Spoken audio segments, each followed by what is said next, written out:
నమస్కారం n times కి స్వాగతం. హెడ్లైన్స్ చూద్దాం.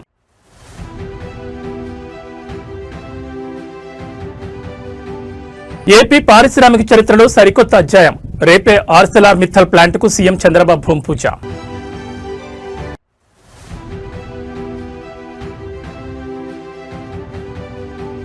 సిద్దిపేట జిల్లాలో సీఎం రేవంత్ పర్యటన. ఆయిల్ ఫామ్ ఫ్యాక్టరీ ప్రారంభోత్సవం, రిఫైనరీకి శంకుస్థాపన.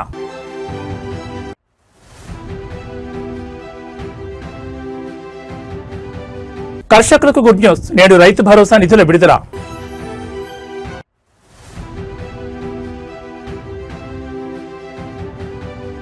హస్తం పార్టీకి సీనియర్ నేత జీవన్ రెడ్డి గుడ్ బై. రాజీనామా డేట్ ఫిక్స్.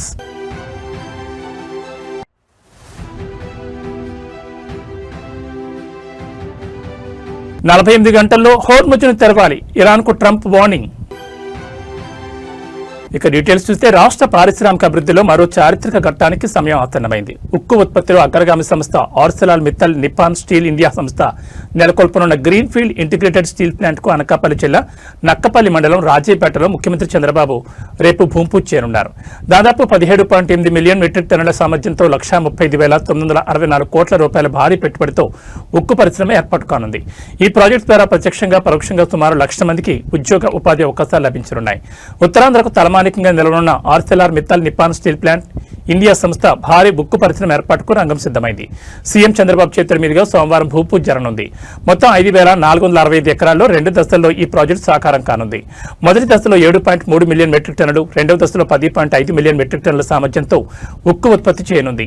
స్టీల్ ప్లాంట్ కు అనుబంధంగా 50 మిలియన్ మెట్రిక్ టన్నుల సామర్థ్యంతో అదనంగా 316 ఎకరాల్లో క్యాప్ 2 పోర్ట్ ను కూడా ఏఎంఎన్ఎస్ ఇండియా ఏర్పాటు చేయనుంది. దీనికోసం ప్రత్యేకంగా 11,198 కోట్ల రూపాయలు పెట్టుబడి పెట్టనుంది. దీంతో మరో 6,000 మందికి ఉద్యోగ అవకాశాలు లభించనున్నాయి. ఏఎంఎన్ఎస్ ఇండియా ప్లాంట్ ఏర్పాటుతో విశాఖ ఎకనామిక్ రీజియన్ పరిశ్రమల హబ్ గా రూపుదిద్దుకోనుంది. గ్రీన్ ఫీల్డ్ స్టీల్ ప్లాంట్ ఏర్పాటు ద్వారా దేశంలో భారీగా పెరిగిన ఉక్కు మార్కెట్లో కీలక పాత్ర పోషించే అవకాశం ఏఎంఎన్ఎస్ ఇండియాకు లభించనుంది. ఈ ప్రాజెక్టు త్వరితగతిన నిర్మాణం పూర్తి చేసేందుకు రాష్ట్ర ప్రభుత్వం అన్ని విధాలా సహకరిస్తోంది. స్టీల్ ప్లాంట్ ను NH-16తో కలిపేలా 4 వరుసల రహదారి విస్తరణ పనులు చేపట్టింది. కనెక్టివిటీ పెంచడంతో పాటు పరిశ్రమకు అవసరమయ్యే నీరు, విద్యుత్ వంటి మౌలిక వస్తువులు శరవేగంగా కల్పిస్తోంది. సోమవారం జరిగే శంకుస్థాపన కార్యక్రమానికి కేంద్ర రాష్ట్ర ప్రభుత్వాల ప్రముఖులు, పారిశ్రామికవేత్తలు తరలిరానున్నారు.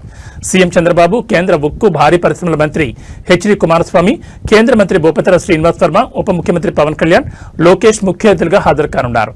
Arcelor metal executive chairman Lakshmi Mittal, AMNS India chairman Aditya Mittal భూమి పూజలో పాల్గొనున్నారు.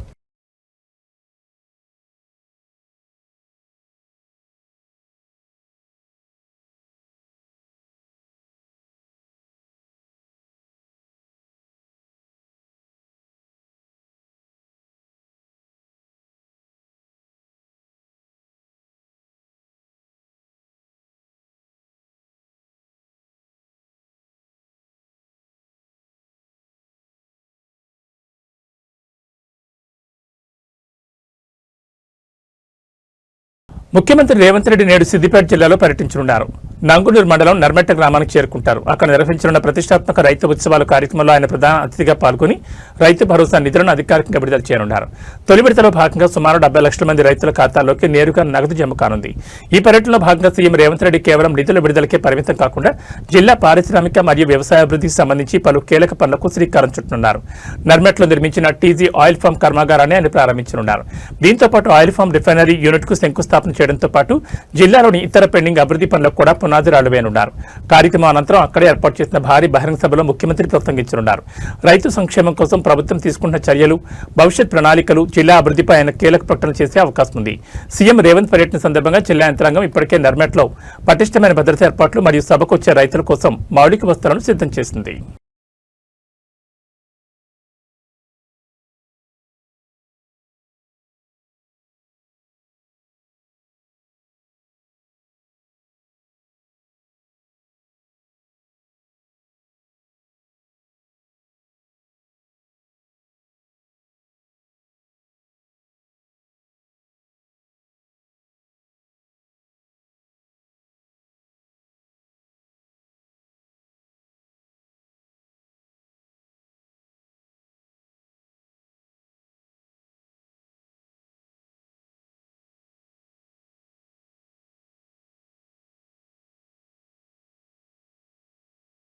తెలంగాణ రైతులకు ప్రభుత్వం నేడు గుడ్ న్యూస్ చెప్పనుంది. ఈ రోజు రైతు భరోసా నిధులను విడుదల చేయనుంది. సిద్దిపేట జిల్లా నర్మెట్లో జరగనున్న బహిరంగ సభలో ముఖ్యమంత్రి రేవంత్ రెడ్డి పాల్గొనున్నారు. ఈ సందర్భంగా రైతులకు యాసంగిలో పెట్టుబడి సాయం కింద నిధులు విడుదల చేయనున్నారు. ఇప్పటికే ముఖ్యమంత్రి బహిరంగ సభ కోసం అధికారులు అన్ని ఏర్పాట్లు చేశారు. 3 విడతలుగా ఈ నిధులను విడుదల చేయనున్నారు. రైతు భరోసా నిధులను విడుదల చేయడంలో ప్రభుత్వం జాప్యం చేస్తుందని ప్రతిపక్షాల విమర్శలకు ఈ సభ ద్వారా సమాధానం చెప్పనున్నారు. రైతుల ప్రయోజనాలకు తమ ప్రభుత్వం కట్టుబడి ఉందనే సంకేతాలను అన్నదాతల సమాజానికి పంపే ప్రయత్నం చేయనున్నారు. తెలంగాణలో త్వరలో ఎంపీటీసీ, జడ్పీటీసీ ఎన్నికలు జరగనున్నాయి. ఈ ఎన్నికల కంటే ముందుగానే రైతు భరోసా నిధులను జమ చేయాలని రేవంత్ రెడ్డి నిర్ణయించారు. మున్సిపల్ ఎన్నికలు పూర్తయిన వెంటనే రైతు భరోసా నిధులు జమ చేస్తామని రేవంత్ రెడ్డి చేసిన ప్రకటన నిజం చేసేలా ప్రభుత్వం అడుగులు వేస్తోంది. మొత్తం 3 విడతల్లో నిధులను విడుదల చేయనున్నారు. తొలుత 70 లక్షల మంది రైతుల ఖాతాల్లో 3,590 కోట్ల నిధులను విడుదల చేయనున్నారు. మొత్తం 3 విడతల్లో 9,000 కోట్ల నిధులను రైతుల ఖాతాలో జమ చేయనున్నారు. సిద్దిపేట జిల్లా నర్మెట్లో ముఖ్యమంత్రి రేవంత్ రెడ్డి నిధులను విడుదల చేయనున్నారు. రైతు భరోసా పథకం కింద అర్హత కలిగిన రైతులు ఎకరానికి సీజన్కు 6,000 చొప్పున, రబీ మరియు ఖరీఫ్ పంట సీజన్లో ఏటా ఎకరానికి 12,000 చొప్పున అందివ్వనున్నారు. నేరుగా రైతుల బ్యాంక్ ఖాతాలోనే జమ చేయనుంది. ఎకరం నుంచి మొదలుపెట్టి ఎన్ని ఎకరాలున్నప్పటికీ అందరికీ అందించేలా ఈ రైతు భరోసా నిధులు అందనున్నాయి. అయితే సాగు అయ్యే భూములకు మాత్రమే రైతు భరోసా నిధులు అందనున్నాయి. మొత్తం మీద నేడు అన్నదాతల ముఖంలో ఆనందం వెల్లివిరనుంది.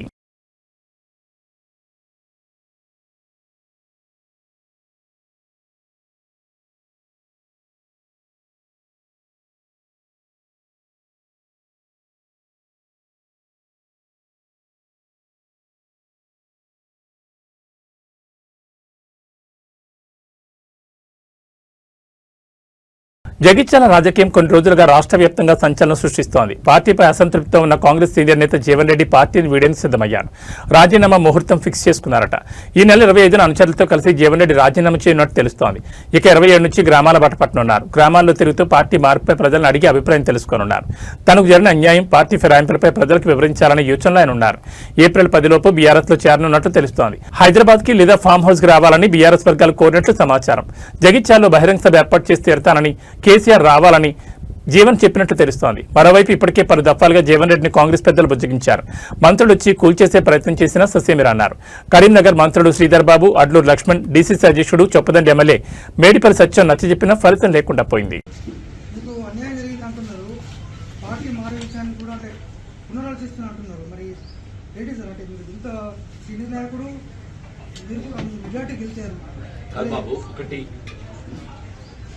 నా గురించి పార్టీతో నాకున్న అనుబంధం మీకు తెలుసుకోవాలి. పార్టీలో కొనసాగటం అనేది ఆలోచించుకునే పరిస్థితి ఏర్పడుతుందంటూ నేను పార్టీలో కొనసాగడం. ఎందుకంటే ఇవల్ల ఆయన ఊరు వచ్చి మా మీద ఆధిపత్యం చెలాయిస్తా అని చెప్పని మా కాంగ్రెస్ పార్టీ మీద ఆధిపత్యం చెలాయిస్తే, మా కార్యకర్తల మీద అజమాయి చెలాయిస్తే, మా హక్కులకు కాజేస్తే, కాంగ్రెస్ కార్యకర్తల యొక్క హక్కులను కాపాడలేక ఏం చేయాలి నేను? Please guide me, please guide me.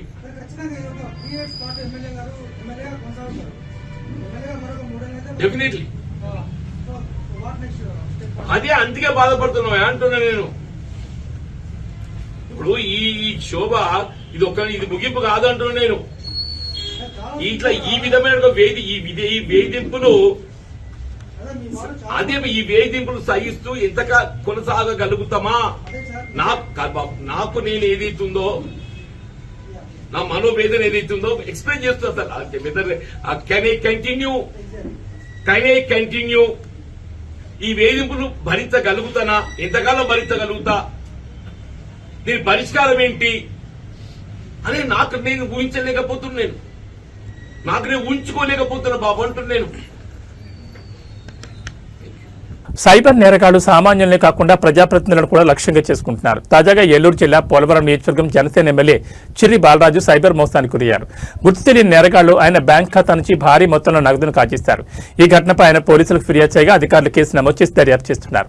MLA Balaraju mobile కు ఆర్టీఏ చలన చెల్లించాలంటూ ఓ మెసేజ్ రావడంతో అందులో ఉన్న లింకును ఆయన నిజమైందని భావించి క్లిక్ చేశారు. ఆ లింక్ ద్వారా ఆయన ఫోన్లో ఓ మాల్వేర్ యాప్ ఇన్స్టాల్ అయినట్టు తెలుస్తోంది. అది క్లిక్ చేసిన కొద్దిసేపటికే జంగారెడ్డిగూడెంలోని ఇండస్ ఇండ్ బ్యాంక్ లో ఉన్న ఆయన ఖాతా నుంచి సుమారు 12 లక్షలు విత్డ్రా అయినట్లు గుర్తించారు. తన ఫోన్ హ్యాక్ అయిందని, ఖాతా నుంచి నగదు డ్రా అయినట్లు మెసేజ్ రావడంతో షాక్ గురైన ఎమ్మెల్యే బాలరాజు వెంటనే అప్రమత్తమయ్యారు. ఆయన జీలుగుమిల్లి పోలీస్ స్టేషన్లో ఈ ఘటనపై ఫిర్యాదు చేశారు. ఎమ్మెల్యే ఫిర్యాదు మేరకు కేసు నమోదు చేసుకున్న పోలీసులు సైబర్ నేరగాళ్ల కోసం గాలింపు చర్యలు చేపట్టారు. ఐపీ అడ్రస్ ట్రాకింగ్ వంటి సాంకేతిక పద్ధతుల ద్వారా నిందితులను పట్టుకునేందుకు ప్రయత్నిస్తున్నట్లు పోలీసులు తెలిపారు.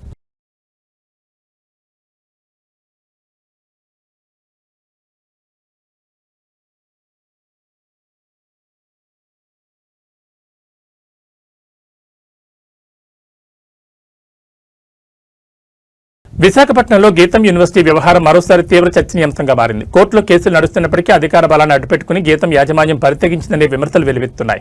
వివాదాస్పద భూముల్లో అడ్డగోలుగా నిర్మాణ పనులు చేపట్టడం ఇప్పుడు తీర ప్రాంతంలో హాట్ టాపిక్ గా మారింది.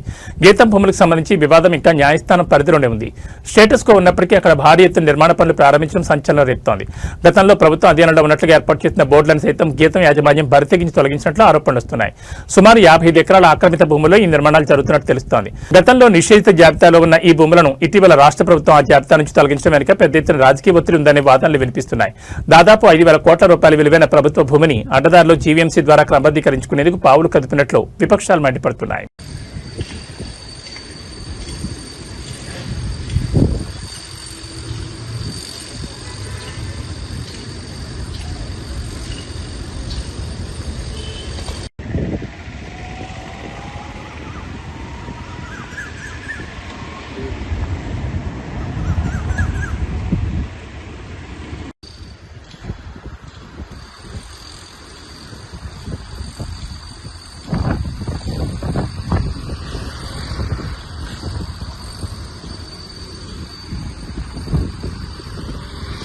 చిత్తూరు జిల్లాలో నిషేధిత పొగాకు ఉత్పత్తుల అక్రమ రవాణాపై పోలీసులు ఉక్కుపాదం మోపారు.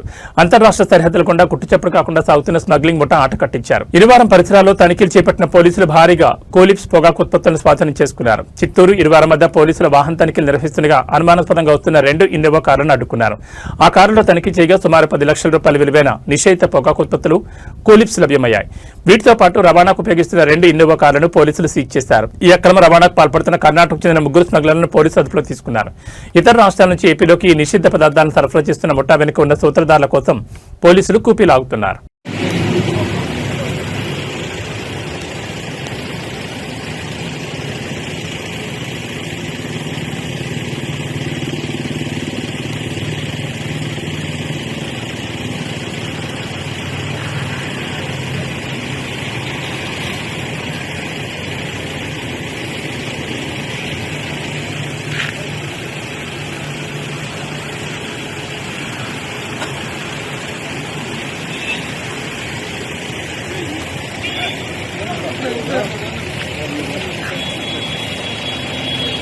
విశాఖపట్నంలో దొంగలు బరితెగిస్తున్నారు. భక్తిభావంతో కొలిచే ఆలయాలను కూడా వదలడం లేదు. మాధవధారలోని ప్రసిద్ధ కనక మహాలక్ష్మి ఆలయాలు అర్ధరాత్రి చోరీ జరగడం స్థానికంగా కలకలం రేపింది. అమ్మవారి ఆభరణాలతో పాటు హుండీ నగదును ఎత్తుకెళ్లిన దొంగ సీసీ కెమెరాలు చిక్కడం ఇప్పుడు హాట్ టాపిక్ గా మారింది. అర్ధరాత్రి సమయంలో ముసుగు ధరించి ఆలయంలో ప్రవేశించిన దుండగుడు అత్యంత చాకచక్యంగా లోపలికి చొరబడ్డాడు. గర్భాలయంలోని అమ్మవారికి ఉన్న విలువైన బంగారు, వెండి ఆభరణాలతో పాటు భక్తులు సమర్పించిన హుండీ నగదును కూడా దొంగిలించాడు. చోరీ చేసిన సొత్తును అంతా ఒక మూటగా కట్టుకున్న దొంగ వెళ్లేటప్పుడు ధైర్యంగా ముసుగు తీసి అక్కడి నుంచి పరారయ్యాడు. ఈ దృశ్యాలని ఆలయ ప్రాంగణంలోని సీసీ కెమెరాలో స్పష్టంగా రికార్డ్ అయ్యాయి. సీసీటీవీ ఫుటేజ్ ఆధారంగా నిందితుని గుర్తించే పనిలో పోలీసులు నిమగ్నమయ్యారు. ఆలయ పరిసరాల్లో నిఘా పెంచాలని స్థానికులు డిమాండ్ చేస్తున్నారు.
విజయవాడలో మద్యం మత్తులో వాహనాలు నడుపుతున్న వారిపై పోలీసులు ఉక్కుపాదం మోపుతున్నారు. అయినప్పటికీ కొందరు వాహనదారులు నిర్లక్ష్యంగా వ్యవహరిస్తూ ప్రాణాల మీద తెచ్చుకుంటున్నారు. తాజాగా భవానీపురం పోలీస్ స్టేషన్ పరిధిలో అర్ధరాత్రి పెను ప్రమాదం తప్పింది. నిన్న రాత్రి భవానీపురం పరిధిలో పోలీసులు డ్రంక్ అండ్ డ్రైవ్ తనిఖీలు చేపట్టారు. ఎస్ఐ ఆనంద్ కుమార్ ఆధ్వర్యంలో ఈ తనిఖీలు ముమ్మరంగా సాగుతుండగా ఈ ఘటన చోటు చేసుకుంది.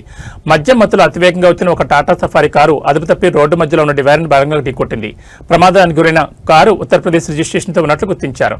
అదృష్టవశాత్తు ఈ ప్రమాదంలో ఎవరికీ ఎటువంటి గాయాలు కాకపోవడంతో అటు పోలీసులు ఇటు స్థానికులు ఊపిరి పీల్చుకున్నారు. పోలీసులు కారును స్వాధీనం చేసుకుని డ్రైవర్పై కేసు నమోదు చేసి విచారణ జరుపుతున్నారు. మద్యం సేవించి వాహనాలు నడపొద్దని పోలీసులు మరోసారి హెచ్చరిస్తున్నారు.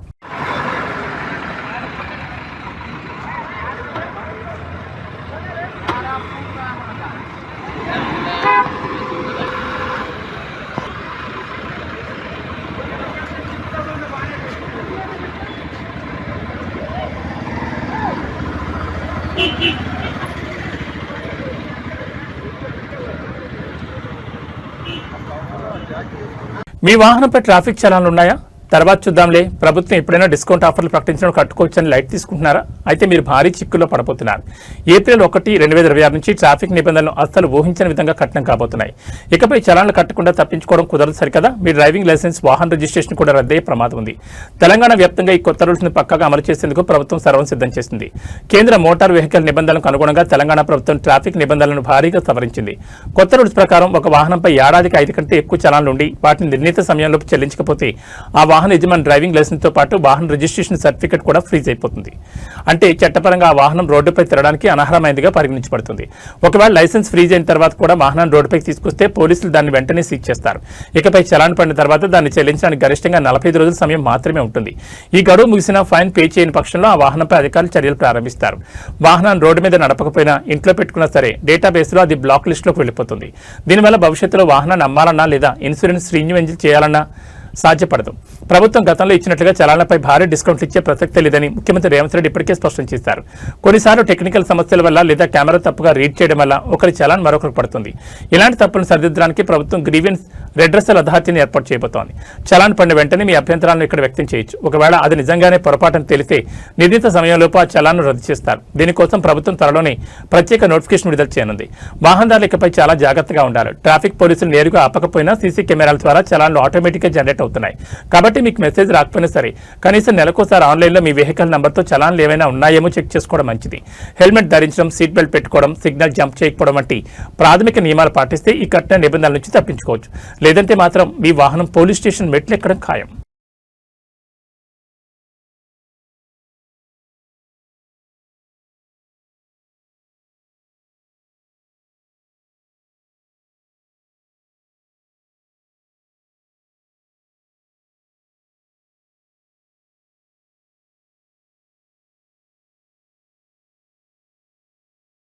ఇరాన్ తీరుపై అమెరికా అధ్యక్షుడు డొనాల్డ్ ట్రంప్ తీవ్రస్థాయిలో విరుచుకుపడ్డారు. రాబోయే 48 గంటల్లో హోర్ముజ్ జలసంధిని పూర్తిగా తెరవకపోతే ఇరాన్లోని అతిపెద్ద విద్యుత్ కేంద్రాలతో పాటు పలు కీలక ప్లాంట్లను బాంబులతో నేలమట్టం చేస్తామని ఆయన హెచ్చరించారు. ఈ మేరకు తన సోషల్ మీడియా వేదిక ట్రూత్ సోషల్ ద్వారా ఇరాన్కు అల్టిమేటం జారీ చేశారు. అమెరికా, ఇజ్రాయెల్ దాడుల నేపథ్యంలో ఇరాన్ సేనలు ఈ కీలక సముద్ర మార్గాన్ని తమ అధీనంలోకి తీసుకున్నాయి. హోర్ముజ్ జలసంధి ద్వారా ప్రపంచ చమురు సరఫరాలో దాదాపు 5వ వంతు వ్యాపారం జరుగుతోంది. ఇరాన్ బెదిరింపుల కారణంగా ఈ మార్గంలో రాకపోకలు నిలిచిపోవడంతో అంతర్జాతీయంగా చమురు ధరలు ఆకాశం తాకుతున్నాయి. ఈ పరిస్థితిని చక్కదిద్దే బాధ్యత ఆ మార్గాన్ని ఉపయోగించుకుని ఇతర దేశాలదేనని, అమెరికా కేవలం రక్షకుడిగా ఉండబోదని ట్రంప్ స్పష్టం చేశారు. అయితే ఇరాన్ కనుక మొండిగా వ్యవహరిస్తే మాత్రం భారీ మూల్యం చెల్లించుకోక తప్పదని హెచ్చరించారు. మరోవైపు అంతర్జాతీయ మార్కెట్లో చమురు కొరతను తగ్గించేందుకు ట్రంప్ ప్రభుత్వం కీలక నిర్ణయం తీసుకుంది.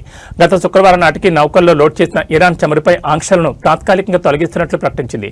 దీనివల్ల సుమారు 140 మిలియన్ బారెళ్ల చమురు గ్లోబల్ మార్కెట్లోకి అందుబాటులోకి వస్తుందని America treasury secretary Scott Besant వెల్లడించారు. ఇది ఇంధన సరఫరాపై ఉన్న ఒత్తిడిని కొంత మేర తగ్గిస్తుందని విశ్లేషకులు భావిస్తున్నారు.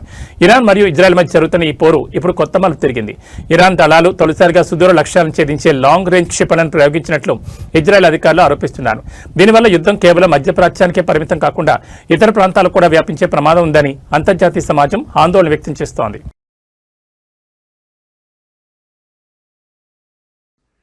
Substantially ahead of our time projections, but whatever the time is, it's okay. Whatever it takes, we will always, and we have right from the beginning, we projected 4 to 5 weeks, but we have capability to go far longer than that. We'll do it. Whatever somebody said today, they said, oh, well, the president wants to do it really quickly. After that, he'll get bored. I don't get bored. There's nothing boring about this. Do you agree with that, Pete? I don't think there's anything, Mr. General. I think there's nothing boring about it. Somebody actually said from the media, I think he'll get bored after about a week or two. No, we don't get bored. I never get bored. If I got bored, I wouldn't be standing here right now. I guarantee you that, to go through what I had to go through. We also పశ్చిమాసియాలో మరోసారి యుద్ధ మేఘాలు కమ్ముకున్నాయి. Iran Israel మధ్య ఉద్రిక్తతలు పతాకస్థాయికి చేరాయి. Natanz అణు కేంద్రంపై జరిగిన దాడికి ఇరాన్ ప్రతీకారం తీర్చుకుంది. ఇరాన్ తన క్షిపణి శక్తిని ఇజ్రాయెల్పై ప్రయోగించింది. ఇజ్రాయెల్లోని అరద్, డిమోనా నగరాల లక్ష్యంగా ఇరాన్ భారీ స్థాయిలో క్షిపణి దాడులకు పాల్పడింది. ఈ దాడుల్లో ప్రధానంగా నివాస ప్రాంతాలు ధ్వంసమయ్యాయి. అందుతున్న సమాచారం ప్రకారం ఈ ఘటనలో చిన్నపిల్లలతో సహా సుమారు 100 మందికి పైగా తీవ్రంగా గాయపడ్డారు. కొద్ది రోజుల క్రితం ఇరాన్లోని అత్యంత కీలకమైన నటాంజ్ అణు కేంద్రంపై దాడి జరిగింది. ఈ దాడి వెనుక ఇజ్రాయెల్ హస్తం ఉందని ఆరోపించిన ఇరాన్ దానికి ప్రతిచర్యగా ఇప్పుడు ఈ దాడులు చేపట్టింది. ఆయా నగరాల్లో సహాయక చర్యలు కొనసాగుతున్నాయి. ఈ పరిణామంతో అగ్రరాజ్యాలు అప్రమత్తమయ్యాయి. ఈ దాడులు మరిన్ని యుద్ధ పరిణామాలకు దారితీస్తాయా అన్న ఆందోళన సర్వత్రా వ్యక్తమవుతోంది.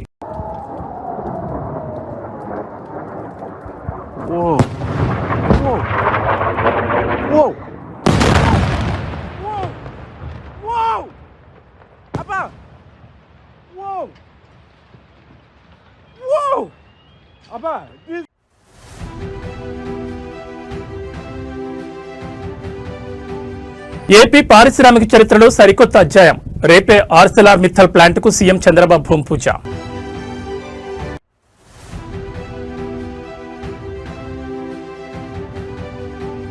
సిద్దిపేట జిల్లాలో సీఎం రేవంత్ పర్యటన. ఆయిల్ ఫామ్ ఫ్యాక్టరీ ప్రారంభోత్సవం, రిఫైనరీకి శంకుస్థాపన.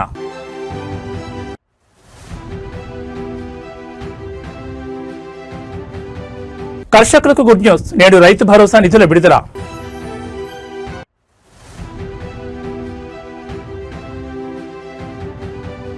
హస్తం పార్టీకి సీనియర్ నేత జీవన్ రెడ్డి గుడ్ బై. రాజీనామా డేట్ ఫిక్స్.